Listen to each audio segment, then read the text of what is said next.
শুক্রবার 17ই মে ঝাড়গ্রামের দলীয় প্রার্থী কালীপদ সোরেনের সমর্থনে ভোট প্রচারে এসে তৃণমূল নেত্রী মুখ্যমন্ত্রী মমতা বন্দ্যোপাধ্যায় বিজেপিকে 420 বলে কটাক্ষ করলেন।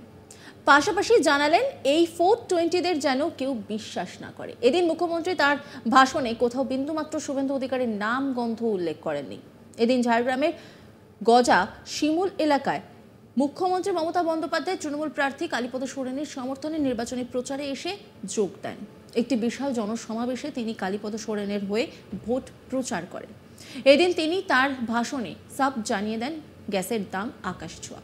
যে চাল দেয় রাজ্য সরকার, সেই চাল রাজ্য সরকার বিনা পয়সায় দেয়। মোদী মিথ্যে কথা বলছেন যে কেন্দ্র টাকা দেয়। এদিনের সভা মঞ্চে মুখ্যমন্ত্রী মমতা বন্দ্যোপাধ্যায় পরিষ্কারভাবে জানিয়ে দেন নাগরিকত্ব নিয়ে যে বিষয়টি উঠে এসেছে সেখানে যে ছবিগুলি দেখা যাচ্ছে সেগুলি আফগানের, সেখানে বাংলার কোনো সম্পর্ক নেই। আপনারা নির্বাচনের পর এদের সম্পূর্ণরূপে বয়কট করুন। কি বলছেন মমতা বন্দ্যোপাধ্যায়, শোনাবো আপনাদের। কি বিজেপির গ্যারান্টি 420 লিডাররা একবার বলবেন লোককে এসে বলছে বিনা পয়সায় চাল দিচ্ছি, একদম মিথ্যে কথা। 1 পয়সাও চালে দেয়নি।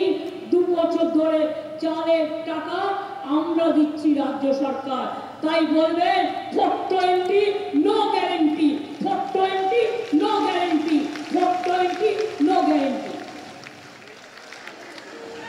জল বাড়িতে বাড়িতে পৌঁছচ্ছে, আমরা খেটে খুঁটে পাইপ নিয়ে যায় কারা, জমি দিচ্ছে কারা, লাগাচ্ছে কারা, মেনটেনেন্স করছে কারা, প্লাস আরো 30% টাকা আমরাও দিই, 75% আমরা দিই। আর মিথ্যে কথা বলে বিজ্ঞাপন দিচ্ছে চল যাই, জল দিয়েছে তাই গিয়ে মোদিকে ভোটটা দিয়ে আসি। মোটেই দেয়নি। এরপরে যদি খারাপ হয়ে যায় তারপরে কিন্তু আমায় বলবেন না দিদি করটা সারিয়ে দিন। যারা মিথ্যে কথা বলছে ও তো টাকা নিয়ে বিজ্ঞাপন করছে, টাকা নিয়ে তৈরি করা ভিডিও তৈরি করে নাটক তৈরি করে দেখাচ্ছে। ভাবছে মানুষ এত বোকা। বিজ্ঞাপন দিয়ে বলছে বিনা পয়সায় গ্যাস পাবেন। বিনা পয়সায় গ্যাস পেয়েছেন কেউ? বিনা পয়সায় গ্যাস পেয়েছেন কি মা বোনেরা? বিনা পয়সায় গ্যাস মিলা? বিনা পয়সায় গ্যাস পেয়েছেন?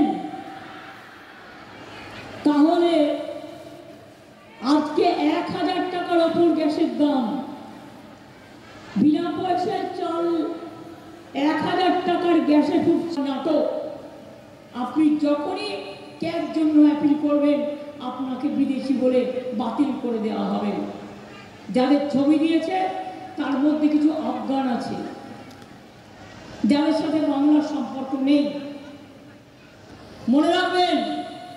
আর চালাকিটা কি দেখবেন, বাইরে আমেরিকায় ছেলেমেয়েরা পড়তে গেলে বা অন্য জায়গায় পড়তে গেলে বিদেশে 5 বছর পর থাকার পরে একটা না বা 10 বছর থাকার পরে তাদের একটা গ্রিন কার্ড দেওয়া হয়। 2014 সালের জেতা আসন ঝাড়গ্রাম, 2019 সালের ভোটে হাতছাড়া হয় তৃণমূলের।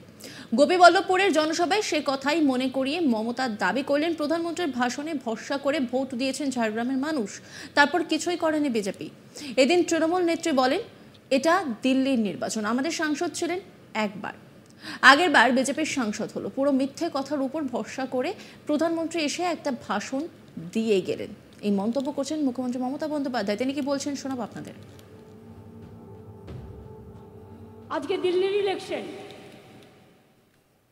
গতবারও আপনারা জানেন উমা সোরেন আমাদের এমপি ছিল একবার, তারপরের বার আগের বার বিজেপি এমপি হলো। পুরো মিথ্যে কথার উপর ভরসা করে প্রধানমন্ত্রী এসে একটা ভাষণ দিয়ে দিল। আর ঝাড়গ্রামের মানুষ ভাবলেন আহারে একবার প্রধানমন্ত্রী এসছে ভোট দিয়ে দিই। তারপরে কিছু করেছে? যিনি জিতেছিলেন তিনি কিছু করেছেন? তাকে কবার দেখেছেন? তাকে কবার দেখেছেন?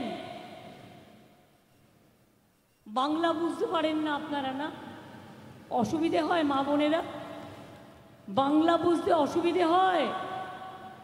আমি সাঁওতালি আস্তে আস্তে শিখে নেব, অলচিকিটা একটু শক্ত আছে। আমি চেষ্টা করেওছিলাম, আমার অলচিকিতে আমার কবিতার বইও আছে, আমার কুরমালিতেও যেমন দুটো বই আছে, আমার লেপচা ভাষাতেও বই আছে, ইংরেজি হিন্দি এগুলো তো আছেই। কাজে আমি আস্তে আস্তে শিখে নেব। আজকে মোদি বাবুর ইলেকশন, আবার ভোট চাইতে এসছেন, দাঁড় করিয়েছে কাকে? আর একজন ডাক্তারকে। ডাক্তার তো মশরণ ছিল, তো ডাক্তার থেকে তিনি কেন ডাক্তারিটা না করে তিনি স্টাডি লিভে চলে গিয়েছিলেন? আশ্চর্যের বিষয়, ডাক্তার হবে প্রথমে, তারপরে ছুটিতে চলে যাবে। তাহলে লোকাল লোক সার্ভিসটা কোথায় পায়? পায় না। আমি শুনলাম কোর্টে গিয়ে কেস করেছে। কেন না, তো আমরা বলেছিলাম তুমি যদি ভোটেই দাঁড়াও তা তুমি এলাকায় ডাক্তার নেই, ডাক্তারের কাজটা করবে না কেন? তোমাকে তো এটা দেখে চাকরিতে দেওয়া হয়েছিল যে তুমি ডাক্তারিটা করবে।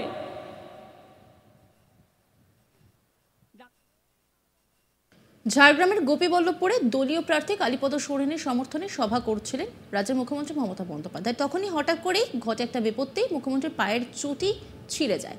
ব্যাস, ভাষণের মাঝে হঠাৎই এভাবে চটি ছিঁড়ে যাওয়ায় প্রকাশ্যে বিরক্তি প্রকাশ করেন তিনি। সেফটি পিন দিয়ে তা লাগিয়ে নেবেন বলেও জানান, তবে দেহরক্ষীরা তাকে নতুন চপ্পল এনে দিতে চাইলেও রাজি হননি তিনি। আর ঠিক সেই সময় বেশ কিছু কথোপকথন হয়। তিনি কি বলেছেন শোনাবো আপনাদের। কিন্তু আজকে আমি ছিঁড়েই তো গেছে, তো খালি পায়ে যাবো এখন একটা সে না, আমি ওই জন্য পড়ি